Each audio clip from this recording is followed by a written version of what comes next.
Hi, it's Bernie Gobach, wishing I could have been at the Paralympics. I'm an American in Ireland looking at Irish and British English Sunday news, starting on this 16th of September 2012 with Spectrum, which is inside the Sunday Times magazine.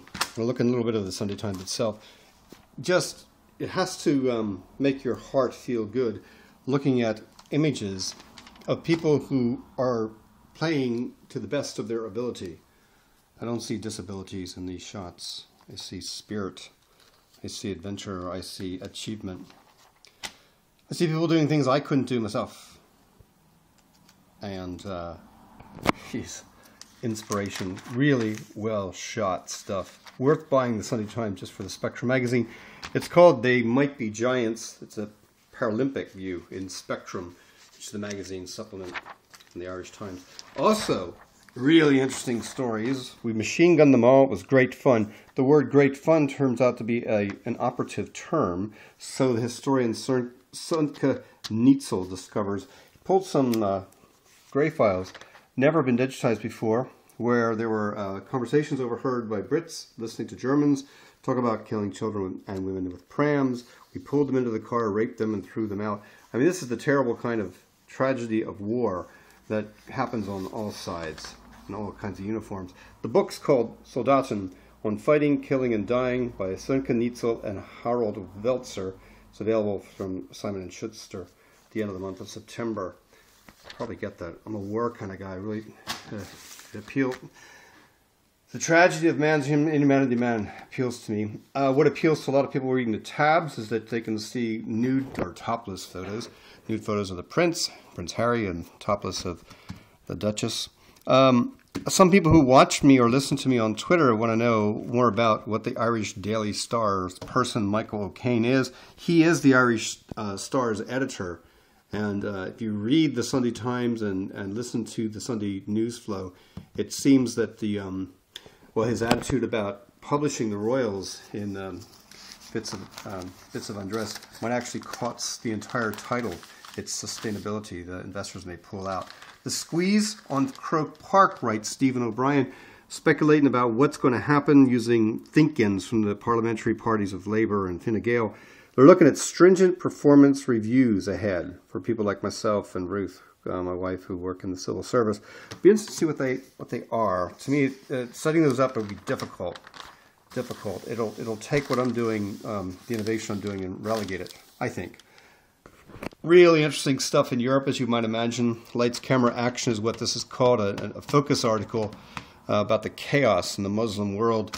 This was a coordinated attack, not a protest. Suleiman Zwei in Benghazi says it's a full-scale assault by scores of armed Islamists who stormed the embassy in a very well choreographed attack. The ambassador died of smoke inhalation. 2 Navy SEAL bodyguards died with him. Tragedy, and it isn't over yet. The digital footprints trapping a Nama man. Enda Farrell didn't know he left a data trail on the trail of his secret house purchase. Basically, John Mooney points out that if you're working for a big company, you really ought to expect your keystrokes are going to leave behind a digital footprint. He got caught out by looking, because people discovered he had sent emails containing highly confidential and commercially sensitive information about a home. There you go. The purchase information he had on the inside. Jays.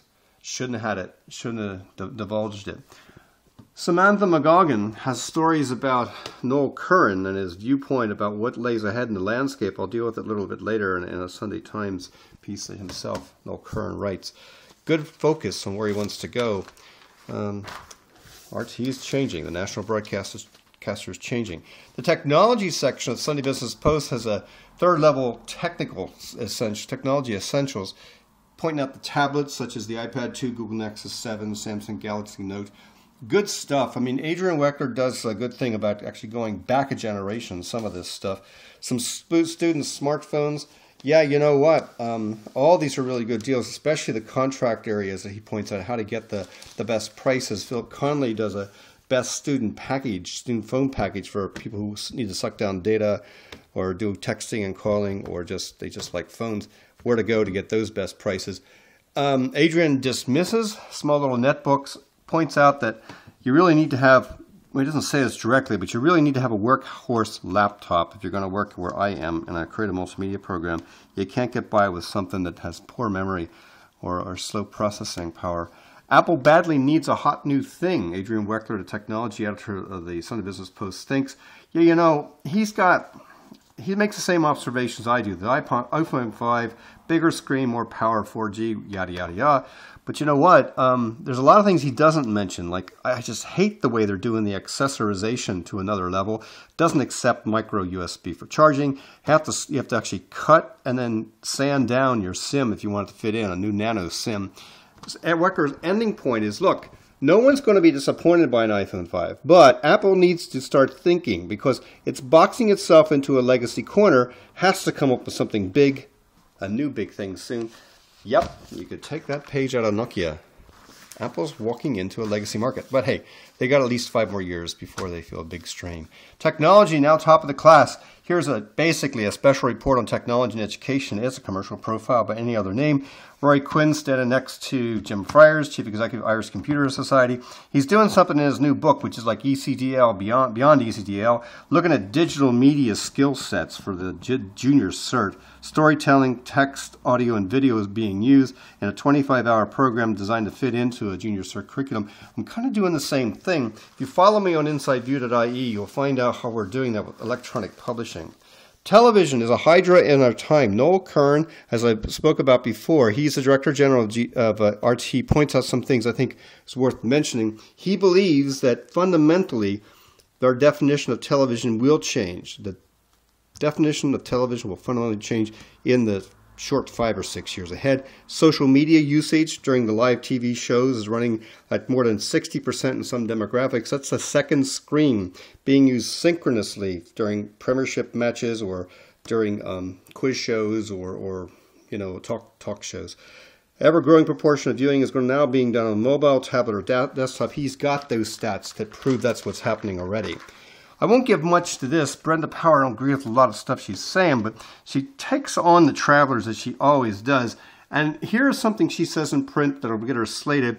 Pavy Point, which is like the lobbying group for the Irish travelers, seems to suggest it's not travelers' behavior that needs to be addressed when something like, well, several cases she points out happens. It's just the way we, who are not in the traveler community, respond to that.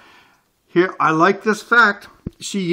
And I yet have to hear Pavy Point, who's the lobbyist group, unprompted to condemn traveler behavior such as the attacks on publicans or incidents that result in people getting kicked around on the pavement. And she points out correctly, when called on to comment, the organization's response is tempered with warnings against generalization. I get that. But you know what? Some people are out of order, regardless of nationality or skin color, they're out of order. And people ought to call a spade a spade. Finally, smart teachers ought to get Smart Kit. Well, maybe not. It's basically a special report, again, in technology and education. Here's the thing that I would point out I believe in.